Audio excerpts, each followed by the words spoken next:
होती है। Sir constipation की बात करें, कब्ज़ जिसको कहा जाता है आम लफ्ज़ों में, इसका किस चीज़ से ताल्लुक़ है? अक्सर लोग इसकी शिकायत करते हैं कि खाना खा लिया कुछ, अच्छा ये मैंने 2 जगहों से सुना है और देखा भी है मुख्तलिफ़ लोगों में ये प्रॉब्लम।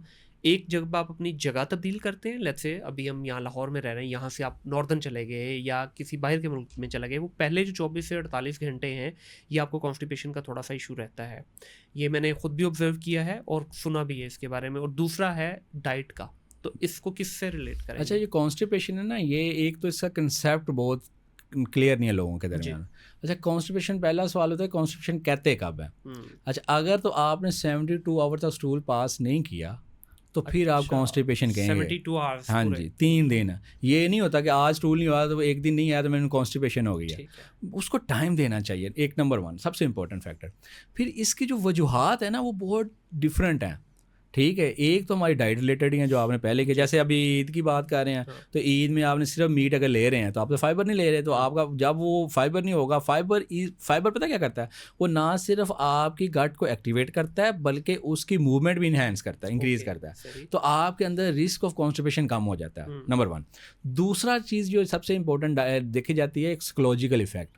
जैसे आपने एक ट्रैवलिंग की बात की, जब आप ट्रैवल करते हैं तो आप इंटरनली तौर पे चाहते हैं कि आपको वॉशरूम ना जाना पड़े। हुँ। ठीक है, तो आप अपनी बॉडी को सिग्नल दे रहे होते हैं कि आप ऐसा रिफ्लेक्स जनरेट ना करें कि मुझे वॉशरूम जाना पड़े। अब सही। आप बाहर जा रहे हैं, जहाज़ में बैठे हुए हैं, आप अवॉइड करेंगे। हाँ। आप कहें यार जाके पहुंच के आए तो ज़्यादा बेहतर है। सही। तो आप सिग्नल खुद कह रहे होते हैं कि अभी ना जाएं। अब आप घर में बैठे हैं, वेले बैठे हुए हैं, तो आपको थोड़ी सी भी हाजत हो या कहीं यार मैं वॉशरूम जाना चाहिए, जी। तो आप उस सिग्नल को इनहिबिट नहीं करते। इसको कहते हैं कॉन्शियस डिसइनहिबिशन, कि आप कॉन्शियसली अपने सिग्नल को इनहिबिट कर देते हैं। राइट। ठीक है, तो ये कोई बीमारी नहीं है, ये नॉर्मल साइकोलॉजिकल इफेक्ट है। जैसे एक स्टूडेंट है जो जिसके पेपर हैं, तो वो उसको मोशन लग जाते हैं या उसको कब्ज़ हो जाती है, हाँ। तो इसको हम अपनी ज़बान में इरिटेबल बाउल सिंड्रोम भी कहते हैं, कि बहुत लंबे अरसे के लिए आप स्ट्रेस में रहते हैं, तो उसका एक क्राइटेरिया बेसिकली। लेकिन वो एक साइकोलॉजिकल इफेक्ट आता है।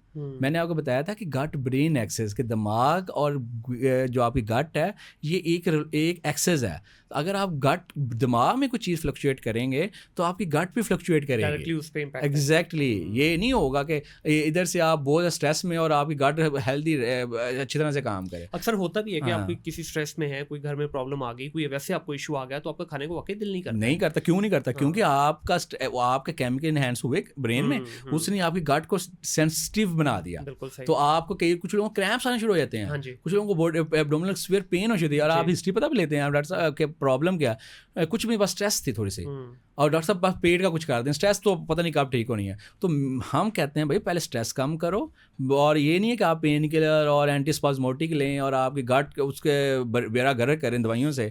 आप बेहतर यह है कि पहले आप दूसरी चीज़ें बेहतर करें। तो ये कंसेप्ट आपके पॉडकास्ट के थ्रू कन्वे करना बहुत ज़रूरी है कि ये एक एक्सेस है, इसको समझें कि ये ब्रेन और आपकी गट दोनों एक दूसरे से कनेक्टेड हैं। सही। ठीक है, अगर आप ब्रेन की अपने हेल्दी रखेंगे, ब्रेन हेल्थ की इंप्रूव करेंगे, तो you will see a mark difference your symptom of गट।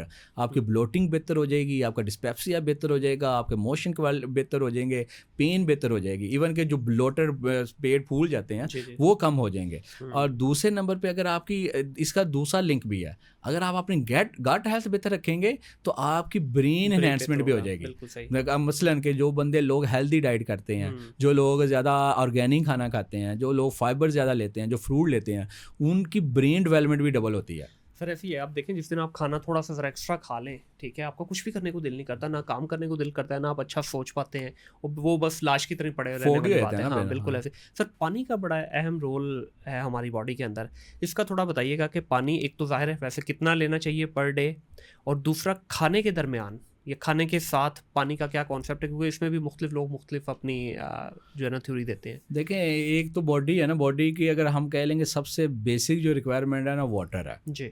अब पहले नंबर पे वाटर की क्वालिटी बहुत अच्छी होनी चाहिए। पानी जो है ना वो कौन सा लेना चाहिए वो आपके लिए बहुत इंपॉर्टेंट है, मिनरल वाटर या वेरी गुड क्वालिटी का वाटर। पानी पे कंप्रोमाइज़ नहीं है। खाने मैं कहता होता हूँ कि खाने पे कंप्रोमाइज़ कर लें। अगर आपको मटन नहीं मिल रहा ना, अब सब्ज़ी खा लें, अब दाल खा लें, but don't compromise on your water. ठीक है। पानी पे नो कंप्रोमाइज़, क्योंकि 90% जो डिजीज़ेज और आपके बग्स जाते हैं ना वाटर के थ्रू जाते हैं। सही। और अनफॉर्चुनेटली हमारे लाहौर का पानी जो है ना वो बहुत लो क्वालिटी का है।